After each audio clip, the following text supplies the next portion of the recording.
Bom, boa tarde. Hoje é dia 15 de setembro, terça-feira. Vamos dar continuidade aqui aos nossos conteúdos, tá? Do terceiro bimestre. Nós vamos ter aula de ciências, história e matemática. Nós vamos começar hoje por ciências. Lá na página 143 da apostila, então vocês vão abrir a apostila aí na página 143. Nós ainda estamos aí no conteúdo dos animais invertebrados, que nós estamos conhecendo alguns animais invertebrados e as suas características. Hoje nós vamos falar sobre os animais vermiformes, tá? Então nós vamos conhecer as diferentes formas de corpo que eles têm. Vamos saber quais são os lugares em que a gente pode encontrar esses vermes, tá? E quais os cuidados que a gente tem que ter, não é? Para evitar que a gente contraia alguns desses vermes que a gente vai estar vendo hoje, certo? Então, a higiene é muito importante, a gente tem sempre que sair do banheiro, lavar as mãos, certo? Não comer carne crua, porque alguns desses vermes também ele fica depositado no corpo de alguns animais que a gente come.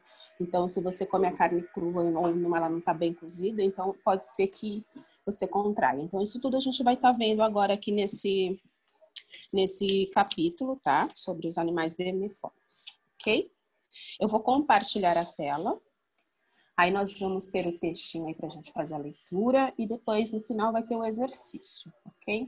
A gente já vai compartilhar aqui a tela da apostila virtual. Vocês vão acompanhando a leitura para poder fazer os exercícios depois, tá? Vamos lá. Animais invertebrados. Vou repetir, pessoal. Nós estamos em Ciências, página 143. Caso alguém tenha chegado agora. Página 143. Aqui tá. Aqui foi o início que nós vimos. 41.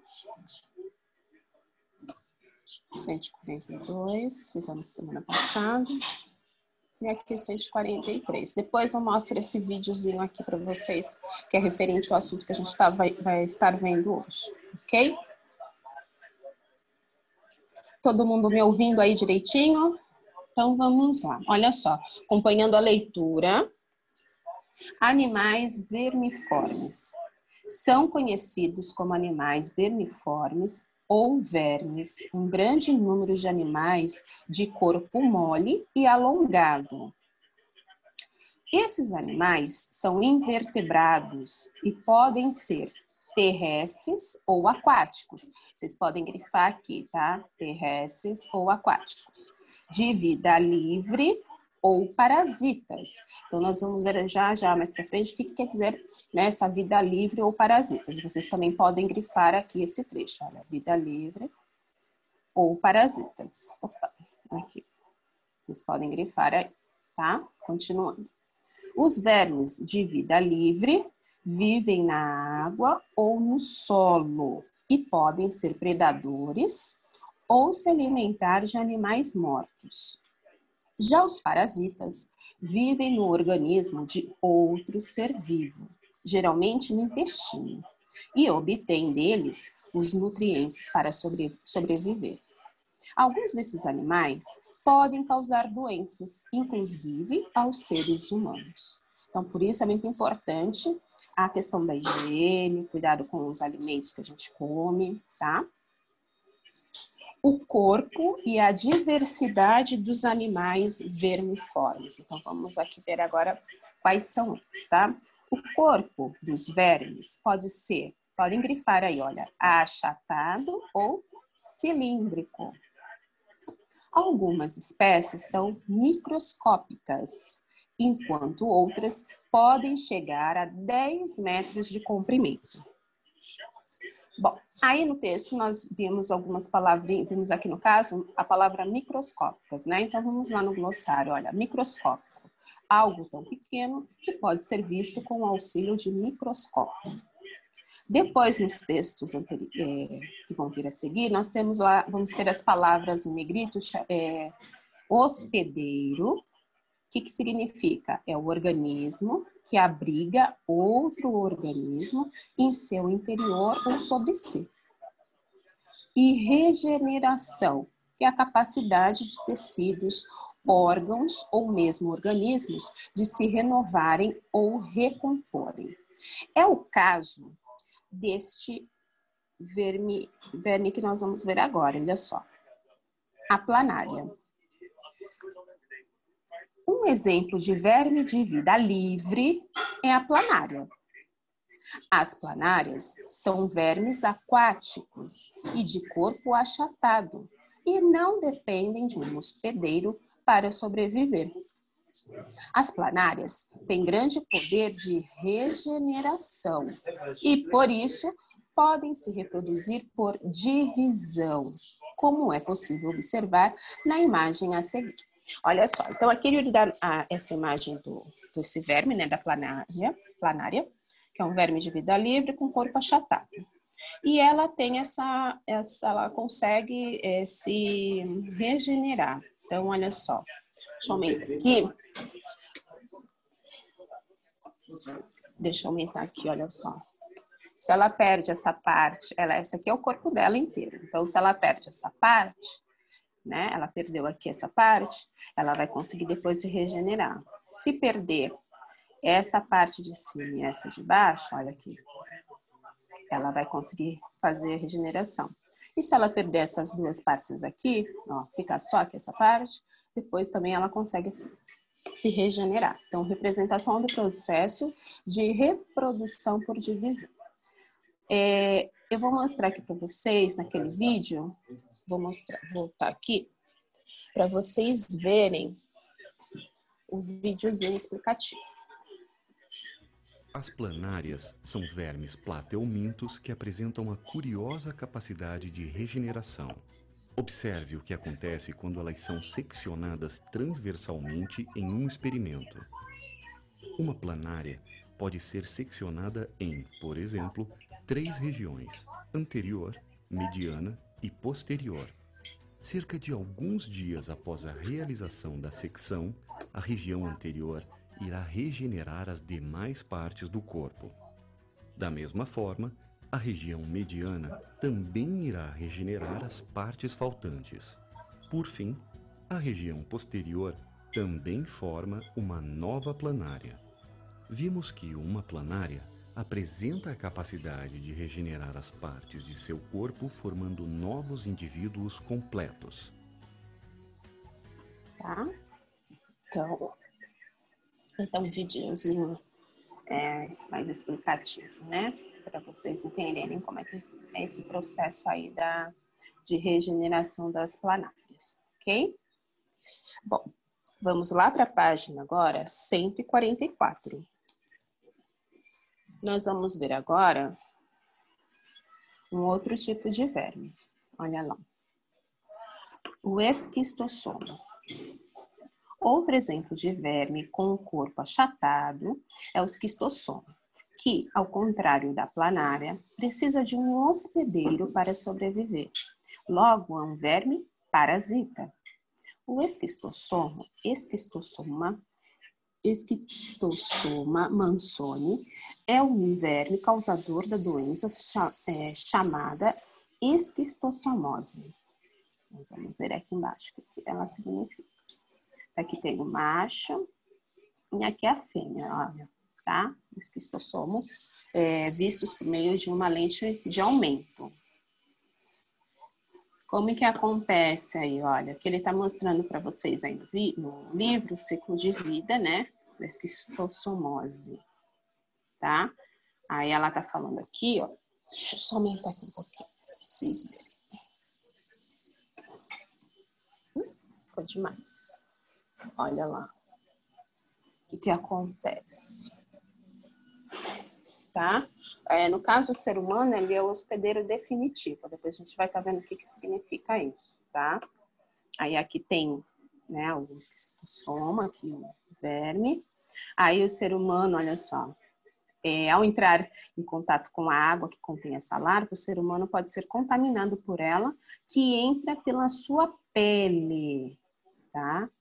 Vai entrar pela pele dele ali. Aí depois disso, o ser humano com esquistossomose libera no ambiente fezes contaminadas com ovos de esquistossoma. Aqui são os ovos, ó. Os ovos de esquistossoma se desenvolvem na água, tá? Então, uma larva do ovo, a larva entra no caramujo. No interior do caramujo é formada uma nova larva, diferente da anterior, que é liberada novamente no ambiente. O caramujo se torna um hospedeiro intermediário no contato com as larvas do esquistossoma, ok? Então, esse é o processo. Olha aqui as larvinhas saindo, tá vendo? Então, nós vamos ver já sobre o hospedeiro definitivo e o hospedeiro intermediário. O que que significa? Bom, continuando aí na página 144, olha só. O esquistossoma mansoni possui 2 hospedeiros no seu ciclo de vida. O hospedeiro intermediário e o hospedeiro definitivo. Então, podem grifar aqui, olha. O hospedeiro intermediário é o caramujo e o hospedeiro definitivo é o ser humano. Mesmo com 2 hospedeiros, o esquistossoma mansoni só causa a doença conhecida como esquistossomose nos humanos. Glossário. Então, isso tudo que você falou ali? Ali onde eu li agora, olha. Só até aqui humano. O hospedeiro intermediário é o caramujo, o hospedeiro definitivo é o ser humano. Glossário. Hospedeiro intermediário. O hospedeiro intermediário é o ser vivo que abriga o parasita na sua fase de larva, tá? Lembra aqui, ó, que a larva vai estar aqui no caramujo, no interior dele, então é esse aqui. E o hospedeiro definitivo é o ser vivo que abriga o parasita na sua fase, aonde? Adulta. Então, no caso aqui, quando ele já está lá no corpo do homem, tá? Bom, página 145.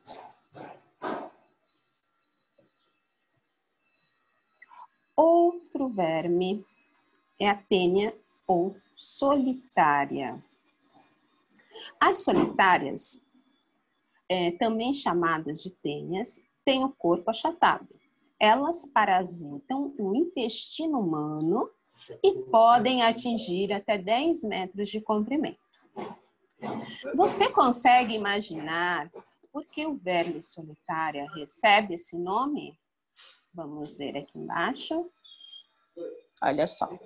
Esses vermes são chamados de solitárias porque, ao contrário da maioria dos outros vermes, eles vivem solitários dentro do intestino de seus hospedeiros. Existem 2 tênias que prejudicam o ser humano. A tênia do boi e a tênia do porco. Então, vocês podem grifar aqui também, tá? Ó, onde a tia deixou aqui marcado. A principal diferença entre elas é o hospedeiro intermediário. Na tênia do boi, o hospedeiro intermediário é o boi. Então, ali é porque ele está brigando lá na fase de larva, né? E na tênia do porco, é o porco. Então, ambas podem causar uma doença chamada teníase. Mas somente a tênia do porco pode causar a doença chamada cisticercose.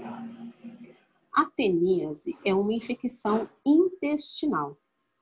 Já a cisticercose pode alcançar outras partes do corpo, como os músculos, o coração, os olhos e até o cérebro, e por isso pode ser mais grave. Então, olha o cuidado que a gente tem que ter de não ingerir carnes crua, tá, pessoal? Aqui vocês vão ter a imagem aí, olha, da solitária, ou tênia, né, como se chama. Agora, um outro verme, olha só. Esse daqui, a gente vai encontrar ele na praia, né? Porque também é transmitido por conta de outros animais, certo? O bicho geográfico e verme do amarelão. Olha só, não sei se vocês já ouviram falar do bicho geográfico desse. Vamos lá. O verme do amarelão, que causa a doença conhecida como amarelão, e o verme chamado bicho geográfico também são parasitas.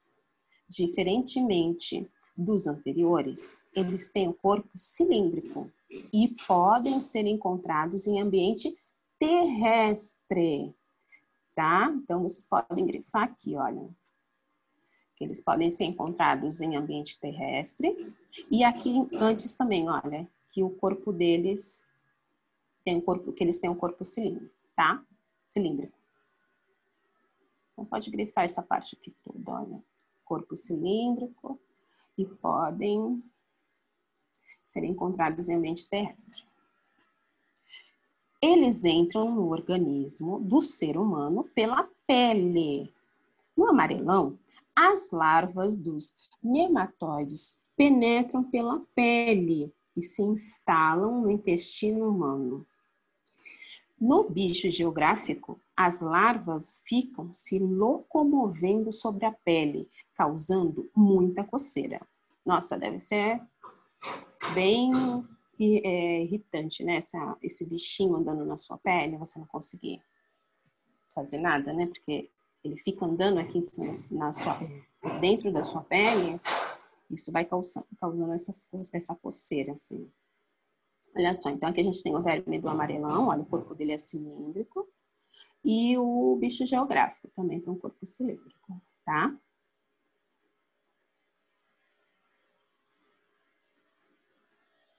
Página 146.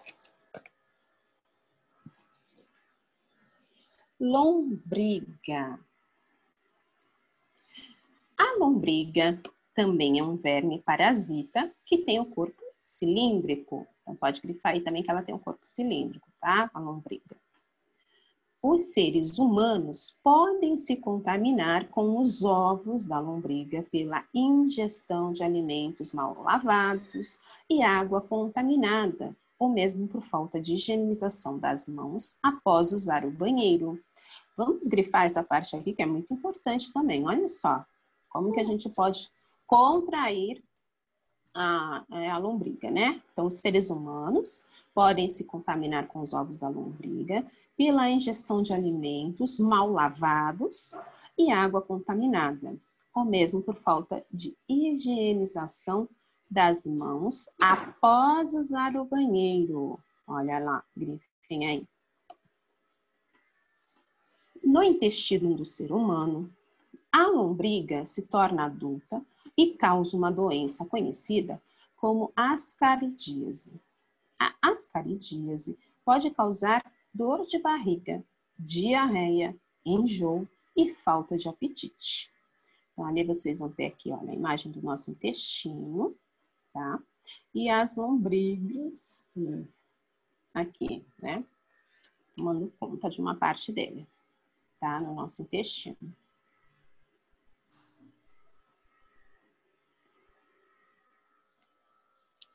Para saber mais, olha só alguns cuidados que a gente deve ter, tá? Para evitar alguns vermes. Olha lá, para saber mais.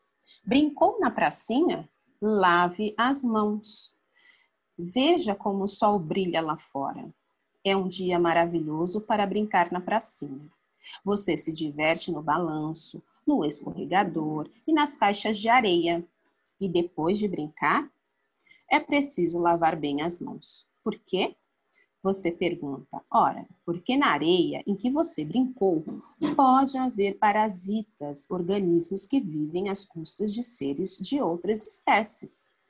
Eles chegam à sua pracinha por meio, vamos grifar aí, olha, das fezes de hospedeiros como cães, gatos e até seres humanos. que, ao irem ao banheiro, nas redondezas da praça, voltam sem lavar as mãos e contaminam o ambiente. Então, todo cuidado, né? Tanto com a higienização da mão, quando chega de um lugar da rua, né? Isso é importante.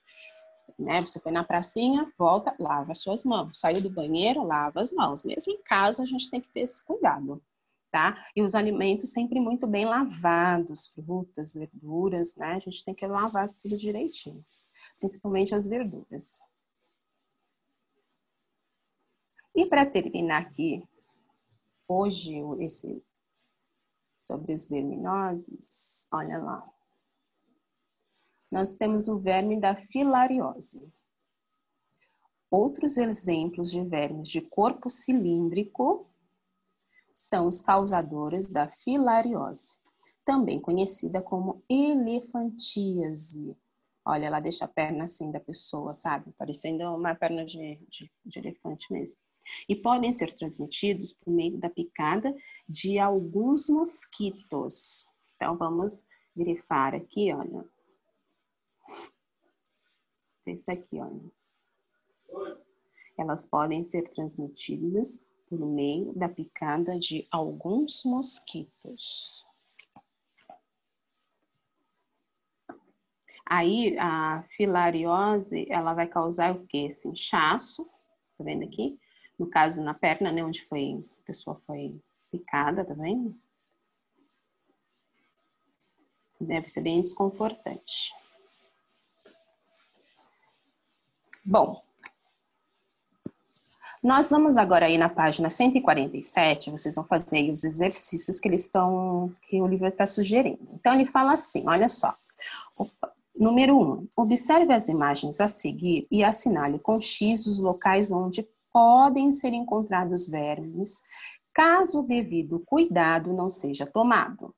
Então, aqui na primeira imagem, nós temos uma família, tá? Aparentemente, parece que nós estamos aqui numa zona urbana, né, na cidade. Então, o que tem aqui nessa imagem, né, que eu preciso tem que ter um cuidado mais especial aí no caso, né, para evitar os vermes. E na imagem de baixo, eu tenho uma fazenda, né, então uma área rural. Tá? Porque os vermes não é porque eu vivo na área urbana, na cidade, que não vou pegar. Não, tá? Eles estão aí em todas as partes. Então, aqui na zona rural, né, na fazenda, quais são, né, os elementos aí que podem transmitir onde a gente pode encontrar os vermes, tá? Então, vocês vão fazer um xizinho em cima. O número 2, ele está falando assim, até agora, neste capítulo, você estudou novas palavras e novos conceitos. Com base nisso, correlacione as colunas abaixo. Então, dentro de cada frase ali que tem do outro lado, vocês vão colocar A para microscópio, B para acesso, C, hospedeiro definitivo e D, regeneração. Então, aqui na segunda coluna, eu vou ter o significado, né, de cada uma dessas palavrinhas que estão ali. Então, aqui dentro do parênteses, você vai colocar, microscópio, o que significa? Aí você vai ler a frase, quando você achar a frase correta, você vai colocar dentro do parênteses a letrinha A. E assim por diante, ok? Eu vou voltar a tela com vocês, enquanto vocês vão fazendo os exercícios.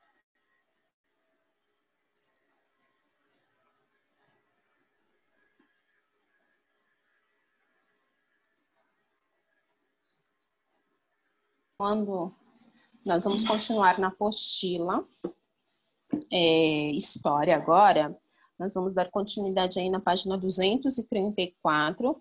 Nós iniciamos ontem esse capítulo que falava sobre os espaços de poder. Então, nós falamos dos espaços de poder lá de antigamente, no período colonial, que era a Casa da Câmara e as cadeias, tá? E nós vamos ver hoje alguns dos espaços de poder na atualidade, ok? Aí depois a gente faz o exercício que está propondo ali. Então, na página 234, vamos lá compartilhar aqui.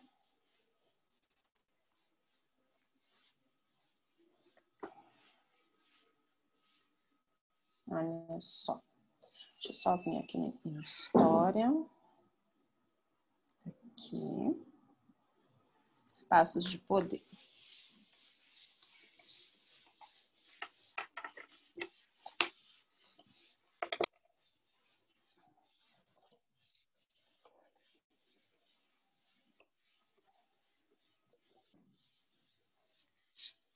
Aqui nós vimos ontem, né, a Casa de Câmara e Cadeia lá de Curitiba, tá? No período colonial, em 1897. Relembramos ali como é que eles construíam, né, esses espaços, em que lugares estratégicos e quais eram eles.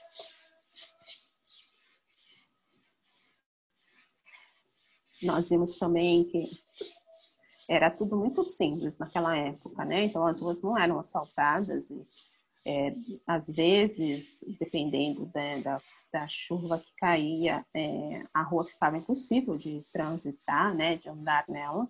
Então, só passavam o quê? O único transporte ali que conseguia passar, transportar as cargas, eram os carros de boi. Vimos também aqui a imagem do Rio de Janeiro, naquela época, bem diferente da atual. Fizemos aqui o exercício que a Marcela... da viagem que a Marcela fez ao passado. Deixei aí uma atividade para casa, na página 234, de olho no local. Esse com a lupa na mão não é para fazer agora. Primeiro a gente vai fazer a leitura aqui do texto e depois a gente vai fazer os dois exercícios que tem aí, tá? Então, olha só. Dando continuidade aos espaços de poder, né? A gente vai ver hoje o Paço Municipal, tá? Que é um edifício onde fica a sede do governo de um município, tá? Então, estou falando assim. Com a proclamação da República no Brasil, no ano de 1889, as casas de Câmara e Cadeia deram lugar aos paços municipais. Nesses prédios trabalhavam os prefeitos das cidades. Página 235. Depois nós vamos fazer o exercício. Agora é a leitura do texto, tá? Bom, então nós falamos dos espaços de poder na antiguidade, vamos falar desses espaços hoje, tá? Hoje a gente vai ver aqui alguns deles. Olha só. Vimos até agora que as cidades têm construções em que estão estabelecidos os seus órgãos administrativos. Durante o Brasil Colônia, essa construção era casa de câmara e cadeia. Na atualidade, as construções que abrigam os órgãos de administração são as prefeituras, podem grifar aqui, olha, os órgãos de administração, aí no segundo parágrafo, são as prefeituras e as câmaras municipais. O prefeito e o vice-prefeito trabalham na prefeitura e são responsáveis por administrar o município, mantendo serviços prestados à população, como transporte, saúde e educação, e realizando obras públicas que garantam a qualidade de vida dos moradores das cidades. Então, aqui a gente vai grifar também, que é importante. Olha, podem grifar aí. A gente vai grifar esse parágrafo todo, até aqui, olha. Já os vereadores, eles elaboram e aprovam leis municipais e trabalham nas câmaras municipais, tá? Então, vai grifar aqui tudo, ó. Quase esse segundo parágrafo aqui, ó. Daqui até aqui, tá? Algumas construções que abrigam as prefeituras de municípios são prédios históricos e fazem parte dos monumentos públicos brasileiros.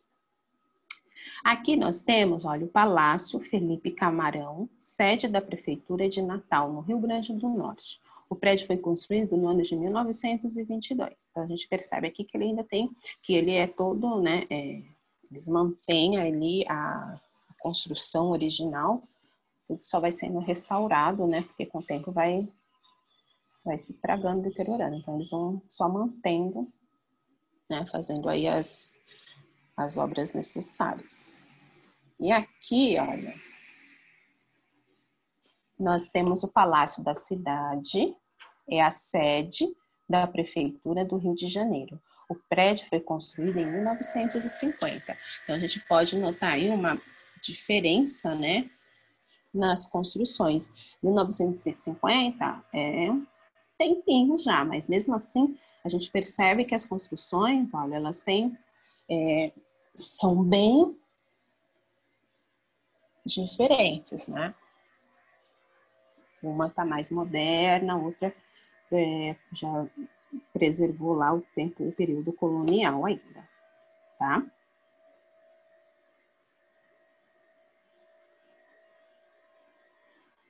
Bom, grifaram? Então, aí, no caso, sim, então tá, olha só. Então, o que faz aí o prefeito e o vice-prefeito? Como que eles são eleitos, né? Como que eles são escolhidos? Vocês lembram que lá na época do período colonial, as pessoas que poderiam administrar as cidades, elas eram escolhidas de acordo com alguns requisitos, né? Então, se ela tivesse boa renda, que mais que a gente falou ontem lá?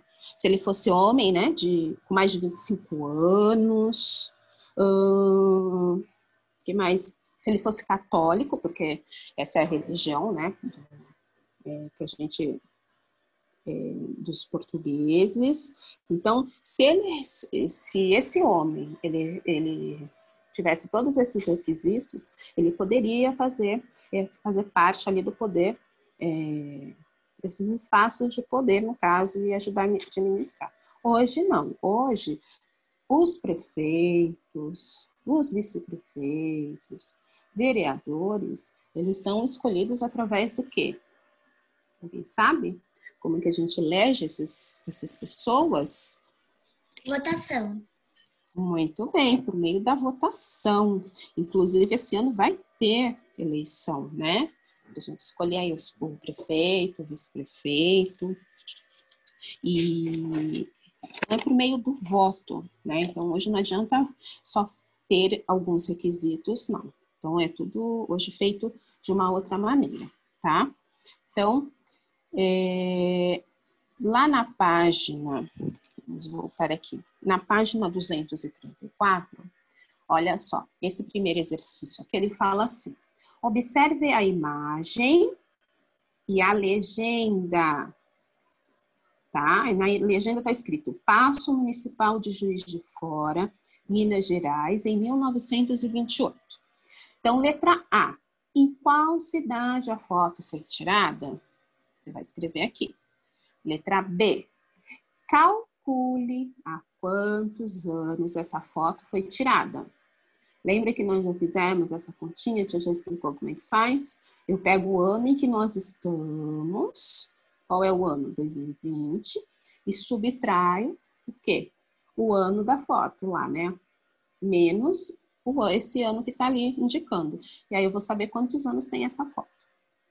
Letra C. Circule na imagem os meios de transportes utilizados e, em seguida, escreva o nome de cada um. Então, você vai observar aqui os meios de transporte que tem, você vai circulá-los e depois você vai escrever o nome deles, tá? E lá na página 236, pessoal, a tia vai explicar primeiro, depois vocês vão fazer. E na 236, na massa, olha só. Você estudou que no Brasil colônia, somente os homens bons podiam exercer função política. Resolva a carta enigmática para descobrir como, na atualidade, as pessoas são escolhidas para ocupar as funções de prefeitos e vereadores. O prefeito e os vereadores são escolhidos pelo... Então, olha só, ele vai te dar a imagem, né? Uma figura. Ele tirou a primeira letrinha dessa figura. Então, você vai escrever aqui a primeira letrinha dessa figura, mais a primeira letrinha da segunda figura, mais a letrinha da terceira, e assim por diante, tá? E aí você vai achar aqui qual é a frase escondida, tá bom? Isso é na página 236. E o de olho no local, eu vou deixar para casa. Vocês vão fazer aí, vão pesquisar aí o mapa da cidade e vão desenhá-lo aqui, tá bom? Então, eu vou voltar aqui na sala com vocês para dar o tempinho para vocês fazerem os exercícios.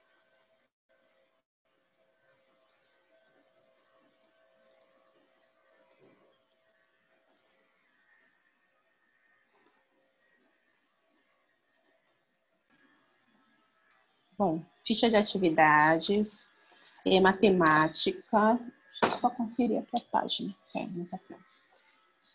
Nós vamos fazer aí a página 41, 42, 43 e 44. Então, a gente vai estar fazendo uma revisão, né, um reforcinho aí das figuras tridimensionais e bidimensionais. Então, na página 41, olha lá, observe a casinha abaixo.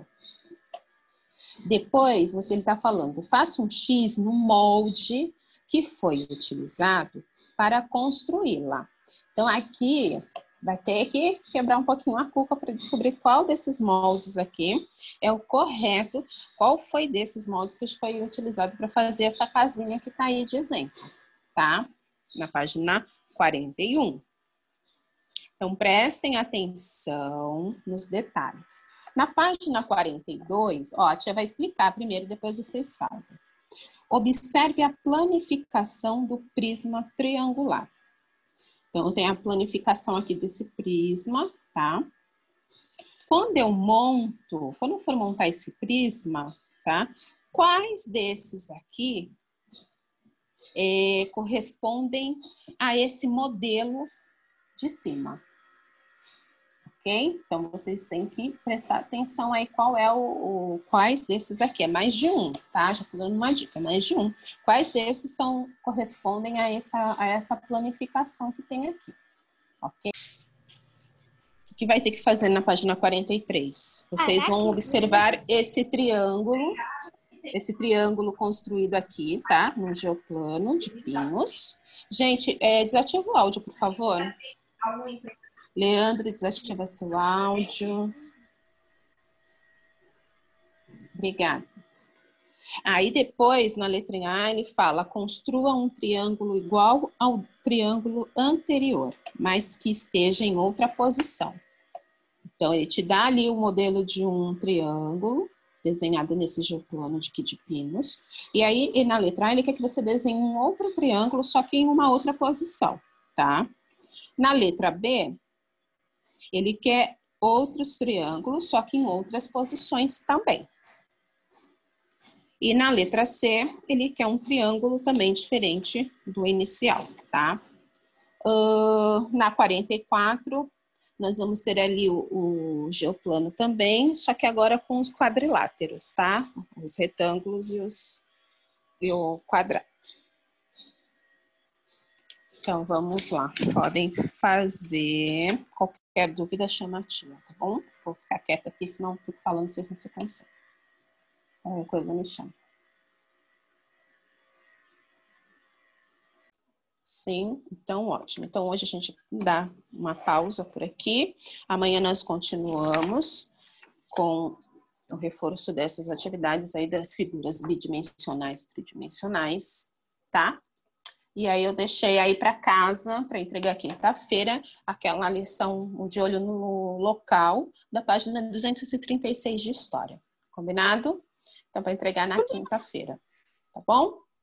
Então, um beijo para vocês. Beijo, Boa tarde. Até amanhã. Beijo. Tchau. Se vocês vão ficar na sala, A tia deixa a sala aberta. Se vocês vão sair, a tia vai fechar. Vocês vão ficar aí na salinha?